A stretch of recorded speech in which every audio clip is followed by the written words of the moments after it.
वालेकुम गाइस, कैसे हैं आप? उम्मीद करते हैं आप सब खैरियत से होंगे, खुश होंगे और हमारी दुआ है कि आप हमेशा खुश रहें, हंसते और मुस्कुराते रहें। मेरा नाम है रहमान अनवर और मैं हूं और मैं उस इकबाल। और आज हम जिस वीडियो पे रिएक्ट करने जा रहे हैं, इस वीडियो का टाइटल है पीएम मोदी मैक्रोन फ्रेंडशिप। तो देखते हैं वीडियो। अगर वीडियो पसंद आए वीडियो को लाइक, चैनल को सब्सक्राइब ज़रूर कीजिएगा। तो देखते हैं।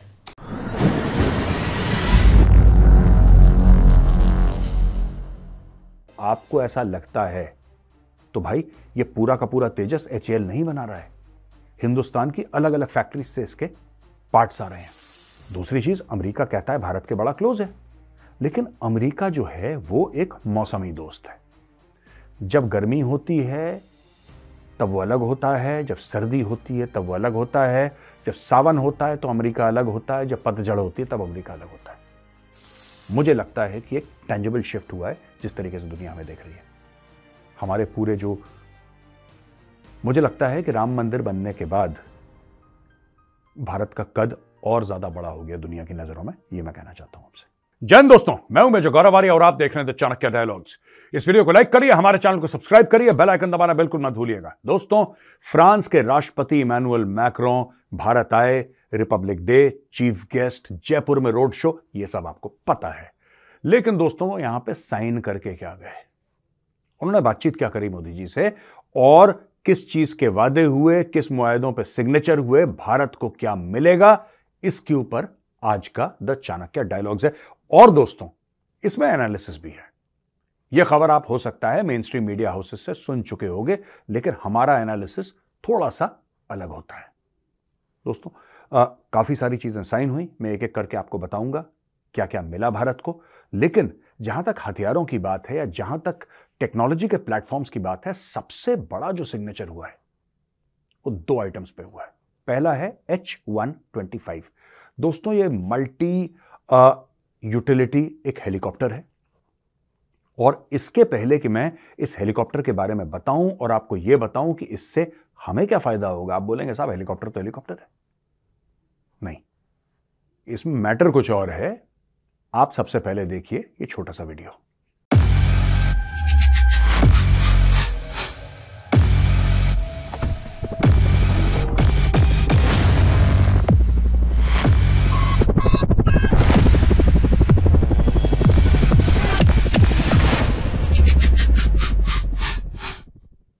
दोस्तों, ये है H-125 और ये ज्यादातर सिविलियन यूज के लिए इस्तेमाल करा जाएगा और फौज के लिए भी इस्तेमाल करा जा सकता है। ये मल्टी यूटिलिटी है, अलग अलग कामों के लिए इसका इस्तेमाल हो सकता है। This can be used for lifting light cargo, this can be used for taking passengers. ये सिक्योरिटी के काम आ सकता है, ये किसी प्राकृतिक आपदा में काम आ सकता है। इसके दसियों काम है दोस्तों।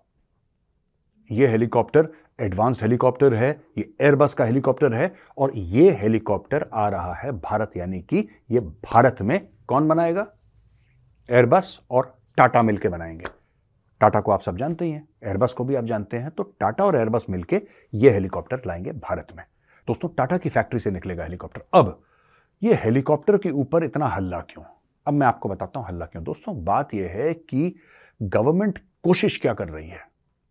बात सिर्फ ये राफेल की नहीं है, बात सिर्फ ड्रोन की नहीं है, बात सिर्फ हेलीकॉप्टर की नहीं है। अगर आप इन सबको क्लब करके देखेंगे ना, तो आपको एक बात पता लगेगी कि एक पूरा एविएशन का, या आप ये कह सकते हैं हेलीकॉप्टर और एयरक्राफ्ट मैन्युफैक्चरिंग का एक इकोसिस्टम भारत में पैदा किया जा रहा है। अब एक हेलीकॉप्टर में हजारों हिस्से होते हैं, हजारों पार्ट होते हैं, हजारों पुर्जे होते हैं उसके, नट बोल्ट से लेकर किलोमीटर के तार होते हैं उसके अंदर मशीन पार्ट्स होते हैं, उसके अंदर सॉफ्टवेयर होती है, 10 चीजें होती हैं, और सारा का सारा टाटा बनाएगा नहीं, जाहिर सी बात है। टाटा बना भी नहीं सकता, कोई कंपनी नहीं बना सकती। कार, हेलीकॉप्टर तो बहुत बड़ी चीज है, एक सिंपल सी कार, वो भी एक कंपनी पूरी नहीं बनाती। उसके टायर कहीं से आते हैं, उसका स्टीयरिंग कहीं से आता है, उसका हॉर्न कहीं से आता है, उसकी बैटरी कहीं से आती है, उसकी जो कंप्लीट इलेक्ट्रिकल वायरिंग होती है वो कहीं और से आती है। हाँ, बॉडी जरूर वो फैक्ट्री बनाती है और इंजन भी वो फैक्ट्री बनाती है, लेकिन दोस्तों, ये सारे को अगर आप एक कॉन्टेक्स्ट में देखें, परिप्रेक्ष्य में देखें, आप ये समझ जाएंगे कि गवर्नमेंट जो कोशिश कर रही है वो एक इकोसिस्टम बनाने की कोशिश कर रही है। मैटर H-125 का है ही नहीं, ये मैटर बहुत बड़ा है। अब दूसरी तरफ मैं आपको बताना चाहता हूं कि साफरान जो फ्रेंच कंपनी है, साफरान जिसके फाइटर जेट के इंजन्स हैं, वो भी भारत में आ रहे हैं और फ्रांस ने प्रॉमिस करा है 100% टेक्नोलॉजी ट्रांसफर। सोचिए दोस्तों, कहा जाता है इंजन्स के बारे में कि this is the holy grail. कोई भी एयरक्राफ्ट मैन्युफैक्चरिंग कंपनी आपको सब कुछ दे देगी भाई, इंजन की टेक्नोलॉजी नहीं देगी। इंजन तो दिल है, इंजन किसी भी हवाई जहाज का दिल है, और कोई इंसान अपना दिल निकाल के कैसे दे दे किसी को कि लो छाती के अंदर हाथ डालो और दिल निकाल के। एक आपको ऐसी मुहावरतन बात बोल रहा हूं, लेकिन फ्रांस ने काम कर दिया। फ्रांस ने बोला 100% टेक्नोलॉजी ट्रांसफर। साफरान है क्या, और साफरान कौन कौन से मिलिट्री जहाजों को आज की तारीख में पावर करता है, उसके लिए देखिए ये दूसरा वीडियो।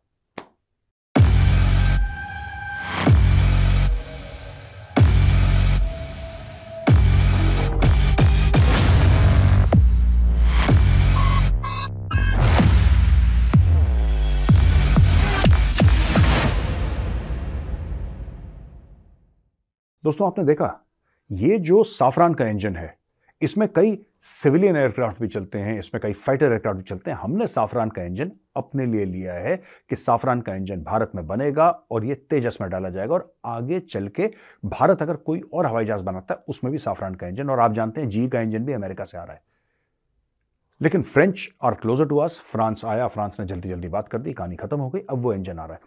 अब मैं 2-3 मिनट आपको इकोसिस्टम के बारे में बताता हूं।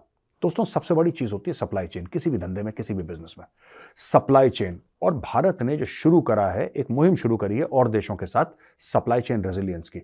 सप्लाई चेन रेजिलियंस की जो मुहिम है वो एक्चुअली है अगेंस्ट चाइना, और चाइना से तो हम कुछ खरीदते नहीं है, जाहिर सी बात है। जहां तक मिलिट्री इक्विपमेंट का सवाल है, we don't have Chinese equipment at all, right. हमारी इक्विपमेंट रशियन है।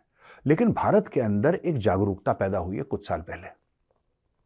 जागरूकता पहले भी थी बाय द वे, लेकिन ये जो जागरूकता पैदा हुई है ना भारत में, अब ये जागरूकता एक्शन में आ गई है। बोला है कि कर्म करो यार, सोचना, दिल में महसूस करना, ये आइटम पुराने हो गए हैं। अब महसूस बहुत हो गया, सोच बहुत लिया, अब जमीन पर काम करके दिखाओ, रिजल्ट निकाल के दिखाओ। उससे, उस फीलिंग से, उस सोच से, उस दिल की भावना से पैदा हुआ आत्मनिर्भर भारत। और जो पूरा प्रोग्राम चल रहा है आत्मनिर्भर भारत का, भारत क्या सिर्फ इंपोर्ट करके खुश है? बिल्कुल भी नहीं। जो मैंने आपको सप्लाई चेन रेजिलियंस की बात बोली, ये है क्या मैटर यार? Supply chain resilience, supply chain यानी कि जब कोई चीज बनती है, एक प्रोडक्ट, तो उसके रॉ मटेरियल होते हैं, फिर वो प्रोडक्ट तैयार होता है, फिर उसकी इंटेलेक्चुअल प्रॉपर्टी राइट्स होती हैं, फिर उसके अंदर इनपुट जाते हैं, और कई स्टेजेस से गुजर के कोई यहां से आ रहा है, कोई यहां से आ रहा है, कोई तार सप्लाई कर रहा है, कोई ये सप्लाई कर रहा है, सॉफ्टवेयर सप्लाई कर रहा है, कोई हार्डवेयर सप्लाई कर रहा है, कोई एयर फ्रेम सप्लाई कर रहा है। 50 चीजें गई उसके अंदर, 50 चीजें उसके अंदर गई। ये सारी की सारी चीजें दोस्तों अलग अलग फैक्ट्री से आती हैं, ये एक जगह नहीं बनता। अगर आपको ऐसा लगता है कि तेजस जो बन रहा है, जो HAL बना रहा है, हिंदुस्तान एरोनॉटिक्स लिमिटेड, अगर ये तेजस हवाई जहाज बना रहा है, अगर आपको ऐसा लगता है, तो भाई ये पूरा का पूरा तेजस HAL नहीं बना रहा है। हिंदुस्तान की अलग अलग फैक्ट्रीज से इसके पार्ट्स आ रहे हैं। हां, एयरफ्रेम HAL बना रहा है, इंजन HAL, लेकिन कई सारी इसमें ऐसी चीजें हैं जो भारत की और फैक्ट्रीज इसको सप्लाई कर रही हैं। उसी प्रकार से इस पूरे सिस्टम को, यानी कि रॉ मटेरियल और आपका पूरा प्लानिंग, आपके कागजों में उसके डिजाइन, और एंड में सप्लाई तक, इस पूरी चेन को कहते हैं हम लोग सप्लाई चेन। सप्लाई चेन यानी कि यूजर के पास जब पहुंच जाता है, और लोग तो यहां तक भी कहते हैं कि जो उसकी सर्विसिंग होती है, that is also part of supply chain, क्योंकि उसमें भी स्पेयर पार्ट्स लगते हैं, उसमें 10 चीजें और लगती हैं। ये सप्लाई चेन युद्ध लड़ने के लिए दोस्तों, ये सप्लाई चेन हमारे कंट्रोल में होनी चाहिए। जो देश अपनी सप्लाई चेन अपने कंट्रोल में नहीं रखता, और जो देश सोचता है कि यार पैसे तो हैं, चेक काट के ले लेंगे यार, ऐसे अरब देश बहुत करते हैं दोस्तों। तेल का पैसा है और सर पे गुरूर नाच रहा है, घमंड नाच रहा है, चेक काटेंगे, मुंह पे मारेंगे, खरीद नहीं, नो हबीबी नो। तुम चेक काट के मुंह पे मारेगा, जंग के दौरान वहां पे मुंह नहीं मिलेगा, चेक फड़फड़ाता हुआ जमीन पे गिर जाएगा। होता क्या है मैं आपको बताता हूं। आज की तारीख में आपने देखा होगा कि पाकिस्तान का आर्मी चीफ गया अल्ले तलल्ले करने अपने अमेरिका। दूसरी चीज, अमेरिका कहता है भारत के बड़ा क्लोज है, लेकिन अमेरिका जो है वो एक मौसमी दोस्त है। जब गर्मी होती है तब वो अलग होता है, जब सर्दी होती है तब वो अलग होता है, जब सावन होता है तो अमेरिका अलग होता है, जब पतझड़ होती है तब अमेरिका अलग होता है। कल भारत पाकिस्तान की लड़ाई शुरू हो जाती है। पाकिस्तान, भगवान न करे, कोई बड़ा आतंकी यहां पे हमला कर देता है और भारत रिस्पॉन्ड करता है और लड़ाई दोनों देशों की शुरू हो जाती है। ठीक है, और अमेरिका को जाना है अफगानिस्तान। सोचिए जरा, सोचिए, आप सोचिए जरा इसके ऊपर और बड़े ध्यान से वीडियो देखिए दोस्तों। भारत और पाकिस्तान की हो जाती है लड़ाई और अमेरिका को जाना है अफगानिस्तान। तो कहां से जाएगा अफगानिस्तान? ईरान तो उसको ठेंगा दिखाता है। ईरान कहता है भागो यहां से। बिका कौन? बिका पाकिस्तान। पाकिस्तान ने बोला आओ कराची, आओ कराची। कराची पे बिन कासिम पोर्ट पे तुम लैंड करो, हम तुम्हें लैंड रूट देते हैं, तुम जाओ सीधा अफगानिस्तान के अंदर घुसो, खजूर ले आओ हमारे पास, पैसे दे दो। पाकिस्तान ने अमेरिका से पैसे लिए और पाकिस्तान ने बोला ठीक है आपको जाना अफगानिस्तान जाओ, क्योंकि पाकिस्तान 2 बार ऐसे पहले भेज चुका है, राइट। और कई दशक तक मोटे नोट, अरबों डॉलर कमाए उसने इस ट्रांजिट के चक्कर में। अब मैं आपसे एक सवाल पूछता हूं, अगर उस समय, उस वक्त अमेरिका को अफगानिस्तान जाना है या अमेरिका को ईरान के खिलाफ कार्रवाई करवानी है, अमेरिका को कुछ भी इस बिकाऊ पाकिस्तानी फौज से काम करवाना है, तो उस समय भारत और अगर पाकिस्तान की लड़ाई होगी और दोस्तों हमने अपने हथियार खरीद रखे हैं अमेरिका से, तो आपको क्या लगता है, क्या उसके स्पेयर पार्ट अमेरिका हमें देगा? No, not at all. America बोलेगा यह कौन सी बात होती है यार, आप आपस में लड़ रहे हो, ये कोई बात होती है? नहीं, विश्व में शांति चाहिए। 1947 के पहले आप दोनों एक ही तो थे, एक ही देश तो था, फिर आप लोग भाईचारे में रहिए। अमेरिका हमें स्पेयर पार्ट्स देने में देर करेगा। और अगर हमने रूस और यूक्रेन की लड़ाई से कुछ सीखा है दोस्तों, तो हमने एक बात सीखी है। हमने ये बात सीखी है कि आज की तारीख में यूक्रेन इसलिए नहीं पिट रहा क्योंकि रूस की फौज उससे बहुत ज्यादा बड़ी है। यूक्रेन इसलिए पिट रहा है क्योंकि यूक्रेन डिपेंडेंट है अमेरिका और वेस्टर्न कंट्रीज पे। यूक्रेन ने सारा का सारा माल वहीं से लेना है, सारे पैसे वहां से लेने, सारे हथियार वहां से लेने। अब उन्होंने बंद कर दिया, इनका गला सूख गया। तो भारत को उस प्रॉब्लम में कभी नहीं डालना कि हम दूसरों की मिन्नतें तरले करें, बोलें यार प्लीज हमारी लड़ाई हो गई है, गोला बारूद दे दो, हम तुम्हें चेक दे देंगे। नो चेक वेक, अंदर बनेगा। अंदर जो हम फ्रांस से भी ले रहे हैं ना, इंडिया में बनेगा। टाटा के पास पूरी टेक्नोलॉजी होगी। जो साफरान के इंजन की बात कर रहे हैं ना हम लोग, साफरान के engine, the holy grail of avionics, the engine of a fighter aircraft, उसकी पूरी टेक्नोलॉजी जाएगी एचएएल के पास। एचएएल बनाएगा वो। दोस्तों ये डील्स हो रही हैं भारत के डिफेंस को मजबूत करने के लिए। आपको समझना पड़ेगा ये डील सिर्फ, ये जब फाइटर जेट उड़ता है ना दोस्तों, दुश्मन के खेमे में जाने के लिए, दुश्मन के कैंप को बॉम्ब करने के लिए, दुश्मन के स्ट्रेटेजिक लोकेशन को बॉम्ब करने के लिए, वो सिर्फ पायलट नहीं चला रहा एयरक्राफ्ट, उसके पीछे एक बहुत बड़ी साइंस है, उसके पीछे एक बहुत जबरदस्त इकोसिस्टम है।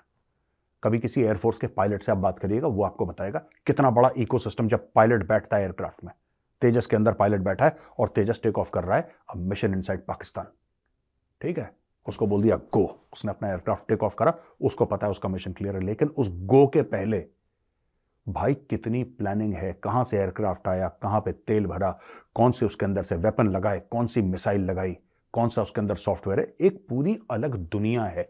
और वो दुनिया आपको कंट्रोल करनी पड़ेगी, वरना आप लड़ाई कभी नहीं लड़ पाओगे, ठीक है।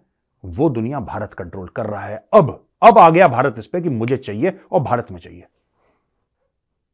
अगले जो राफेल के 26 एयरक्राफ्ट आ रहे हैं, उसके बारे में बात हो रही है कि उसके कुछ पुर्जे, कुछ हिस्से भारत में बनेंगे। अपाची हेलीकॉप्टर गनशिप, ये देखिए फोटोग्राफ देखिए अपाची की, ये भारत में है, आपको भी पता है, मुझे भी पता है, राइट। अभी ये एयरफोर्स के पास है, ये इंडियन आर्मी के पास आने वाले हैं। इसका जो फ्यूजलाज है वो भारत में बन रहा है। ये देखने वाली बात है कि सारा का सारा इकोसिस्टम भारत में दोस्तों अब तैयार हो रहा है हथियारों को लेकर। दोस्तों जहां तक सैटेलाइट की बात है, तो एरियन स्पेस जो कि एक फ्रेंच कंपनी है और न्यू स्पेस इंडिया जो कि एक भारतीय कंपनी है, ये आपस में कोलैबोरेशन करेंगे। प्राइवेट फर्म्स आपस में कोलैबोरेट कर रही हैं। सोचिए, हम बात सिर्फ डिफेंस की नहीं कर रहे, हम बात स्पेस की कर रहे हैं। एरियन स्पेस और न्यू स्पेस इंडिया ये आपस में कोलैबोरेट करेंगे स्पेस की लॉन्चेस के लिए। और जैसे एलोन मस्क की कंपनी करती है ना रॉकेट के लॉन्चेस, आप देख लीजिएगा 5 साल के अंदर, take it from me, there will be successful private rocket launches from inside India. अब सिर्फ इसरो नहीं करेगा रॉकेट लॉन्च, आपकी प्राइवेट कंपनीज आएंगी और ऐसे स्टार्टअप हैं, स्पेस के कई 100 स्टार्टअप हैं भारत में। एंड विद इन 5 ईयर्स, मैं ये नहीं कह रहा कि 5 साल के बाद, मैं कह रहा हूं आज से लेकर 5 साल के अंदर अंदर आपको खबर मिल जाएगी कि ये रॉकेट गया था, ये सैटेलाइट प्राइवेट कंपनियों ने लॉन्च करना शुरू कर दिया भारत में। दोस्तों, इसके अलावा कई सारी चीजें ये साइन हुई हैं, दोनों देशों के बीच में डिस्कशन हुआ है, दोनों स्टूडेंट्स के बारे में कि 30,000 से ज्यादा इंडियन स्टूडेंट जाएंगे जो फ्रेंच सीखेंगे, ब्ला ब्ला, और दुनिया भर की चीजें, उनके वीजे के बारे में, जो पहले फ्रांस आ चुके हैं अगर दोबारा आएंगे तो उनको आसानी होगी, ये सारी चीजें हम डिस्कस नहीं करेंगे, ये आप मीडिया में सुन चुके होंगे। दोस्तों, हमारा आज मेन एम क्या था? हमारा ये मेन एम था कि आपको बताएं कि जो पूरा वेपन प्लेटफॉर्म है, जो पूरा इकोसिस्टम बना रहे हैं प्राइम मिनिस्टर मोदी, ये क्या है। हम सिर्फ फ्रांस से हवाई जहाज नहीं ले रहे, हम फ्रांस से पूरी की पूरी टेक्नोलॉजी उठा के भारत ला रहे हैं और वो हो जाएगी भारत की टेक्नोलॉजी। ये था आज का वीडियो। अब चलते हैं दोस्तों क्वेश्चन एंड आंसर्स पर। दोस्तों, पहला सवाल है। हाँ जी गाइस, तो बिल्कुल भाई, मेजर साहब ने काफ़ी एक अच्छी वीडियो बनाई, लेकिन ये कि एक जो आते हैं ना, इसमें कोई शक नहीं, कोई प्राइम मिनिस्टर या प्रेसिडेंट एक कंट्री में आता है ना मेहमान बनकर, वो तो जस्ट ये चीज़ नहीं होती कि अब वो एक हेल मार्च था, एक रिपब्लिक डे था तो उनके लिए आए हैं, लेकिन उसके पीछे एक बहुत सारी डील्स हुई हैं, जो कि एक सबसे ज़्यादा एक न्यूज़ में थी, जो 30,000 स्टूडेंट का उन्होंने बोला है ना आकर वो फ्रेंच सीखें, उनको वीज़े मिलेंगे, वो आसानी से एक वहाँ जा सकते हैं। ये सबसे एक जो बड़ा पॉइंट था। लेकिन एक उनका एक वेलकम किया गया और एक इंडिया में उनको सम्मान दिया गया ना, वो तो एक बार पूरी दुनिया ने देखा है। इंडिया और एक फ्रांस की जो एक फ्रेंडशिप है ना, उस पर एक कितने एक डिबेट हुए हैं कि कैसे ये चीज़ें एक मुमकिन हो सकती है। ये तब भी मुमकिन होती है जब दोनों तरफ से एक चीज़ें चलती हैं। तो वो एक अब इंडिया एक सुपर पावर बन रहा है, एक आगे बढ़ रहा है, तो ज़ाहिर बात है फिर ये चीज़ें बाकी सही बात है भाई। एक टेक्नोलॉजी पर बात हुई है और डिफेंस के रिलेटेड काफ़ी एक डेवलपमेंट हुई है। अब देखो ना, पहले तो हमने भी 2-3 मतलब के दफ़ा हम वीडियो भी देख रहे थे कि जैसे वो रैली निकली, मतलब कि हर चीज़ हुई, और उसके बाद एक बड़ी जो डेवलपमेंट हुई है ना, वो आज मेजर साहब ने क्लियर की है एक एनालिसिस कर। लेकिन इसमें कोई शक नहीं यार, एक जो अपने आप पर डिपेंड होना है ना, मतलब कि एक डिपेंड ऐसे कि आप मेड इन इंडिया ही समझ लें। आप फ्रांस से मतलब कि वो बहुत बड़ी टेक्नोलॉजी है, इसमें कोई शक नहीं है, और कोई कंट्री नहीं देता, चाहे जो भी हो जाए। सही बोला है कि कंट्री अपना दिल निकाल कर कोई भी नहीं देता, चाहे आप जितना भी जोर लगा लें। तो भाई ये उनका भी मतलब कि बहुत एक आपको मतलब कि वेलकम करना चाहिए, कि उनका एक धन्यवाद करना चाहिए कि उन्होंने इतनी बड़ी टेक्नोलॉजी दे दी और मतलब कि एक इधर अपना भाई एक फ्रेंडशिप भी जिताई। अब देखो ना, एक आप पूरा वर्ल्ड घूम ले, मतलब कि सारी कंट्री देख ले, कोई ना कोई कंट्री दूसरी कंट्री पर डिपेंड होता है। अमेरिका जो है ना, उसने हर कंट्री को प्रेशराइज किया हुआ, चाहे जो भी हो जाए। मिडल ईस्ट है, मतलब कि इधर तो सारे ही आप समझ लेना, अफ्रीका, मिडल ईस्ट, चाहे वो जिधर दिल ही कुछ करा सकता है भाई। लेकिन वाद इंडिया भैया है, वो उनकी मतलब के एक उन पर डिपेंड नहीं है। इंडिया इसलिए मतलब कि एक कदम उनसे आ गया क्योंकि उन्होंने अपने आप पर डिपेंड होना है। एक जो भी उनकी टेक्नोलॉजी है, सही मिसाल दिया कि कल को अगर युद्ध की तरफ जाते हैं तो हम उनका वेट नहीं कर सकते कि हमें मतलब कि अपडेट करो, हमें ये पार्ट दो, ऐसा कुछ भी नहीं सीन होना, क्योंकि अपने आप पर डिपेंड होना, चीज़ें ही ऐसी चलती हैं। नहीं, बिल्कुल ऐसे ही है। लेकिन ये कि अब के जो कोई भी आप इंडिया के मुआहदे उठा के देख लो ना, डिफेंस रेलिवेंट, खासकर जिसके ऊपर मेजर साहब का भी आई टॉपिक था, वो यही था कि भाई हम जो है ना वो टेक्नोलॉजी कोशिश कर रहे हैं कि अपने मुल्क के अंदर लेके आएँ, और ये एक बहुत बड़ी अचीवमेंट है। आप देख लो ना कि जिस तरह एक इंजन की बात हुई है, या पहले जो वो एक हेलीकॉप्टर दिखा रहे थे जो सिविलियन के लिए भी, मतलब ज़ाहिर बात है एक जगह से दूसरी जगह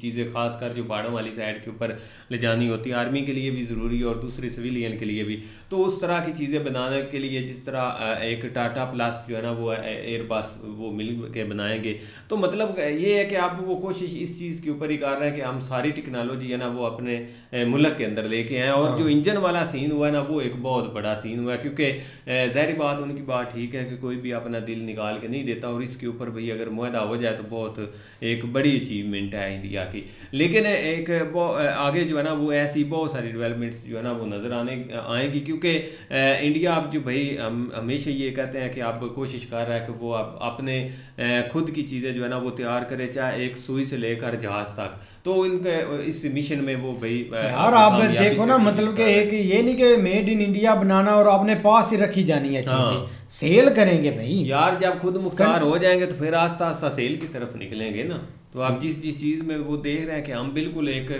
ग्रिप होगी, उसके बाद वो भी आगे निकलना नहीं, ग्रिप होती भी है एक, इसमें कोई शक नहीं। आप देखो ना, एक पाकिस्तान पर आ जाए तो एक सही बात है कि जब भी अमेरिका चाहेगा वो ऐसी चीज़ें करेगा और दखल अंदाजी वो करता है, इसमें कोई शक नहीं है। जब भी कोई एक मामला पाकिस्तान का हद से बढ़ने लगता है ना, उसमें उन्होंने ज़रूर मुलव्वस होना है, चाहे उनको जो भी करना पड़े, क्योंकि उन्होंने इनका यूज़ करना है। अब देखो ना, एक मतलब कि अब जो बाइडन का टर्न्योर चल रहा है, आगे ट्रंप का होगा, ठीक है, वो कुछ हाथ हौला रखेगा, लेकिन उस हद तक नहीं है। अगर कल को उन्होंने ईरान पर कार्रवाई करनी है तो उनको रूट पाकिस्तान का इस्तेमाल करना ही है, और फ्यूचर में उन्होंने ऐसी चीज़ें करनी है ईरान के खिलाफ, चाहे जो भी हो जाए, क्योंकि ईरान भी अब ना मतलब कि ईरान वो दूसरे वाला नहीं रहा। अब इसराइल फलस्तीन से उन्होंने बहुत चीज़ें सीख लिया कि हमने अपने आप पर कैसे एक डिपेंड होना है। ये सब नहीं सीख लिया कि जिन्होंने ये युद्ध देखे हैं ना 2-3, उनका अब माइंड बन गया है कि अपनी चीज़ें बनानी है और आगे लेकर चलनी है। बाकी एक काफ़ी अच्छी वीडियो थी मेजर साहब की, उम्मीद करते हैं आपको भी पसंद आएगी। अगर पसंद आए वीडियो को लाइक, चैनल को सब्सक्राइब ज़रूर कीजिएगा। मिलते हैं नई वीडियो के साथ, तब तक के लिए गुड बाय, टेक।